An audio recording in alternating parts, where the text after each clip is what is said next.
Hello everyone! Kamusta kayo? Welcome back to my channel. So for today's video, ang magiging topic natin ay paano natin mapapalitan ang ating page name. So pupunta na tayo sa atin pong pinaka-page na papalitan natin yung pangalan. So yung sa akin, nandito na ako sa page ko na Hannah R.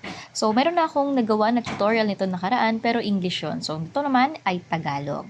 So once na nandito na tayo sa ating page po, ang gagawin natin ay pupuntahan natin itong 3 na line na nasa left side. Tapos i-scroll po natin yan, hahanapin natin itong settings and privacy.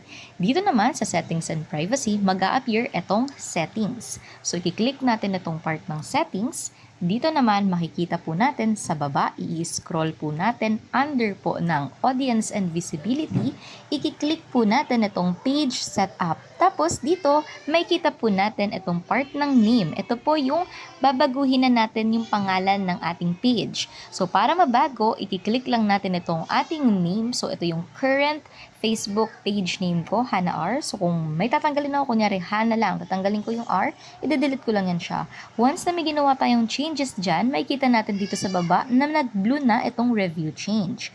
So once na click nyo itong part ng review change, kailangan nyo mag-enter ng inyong password para din sa security ng inyong page.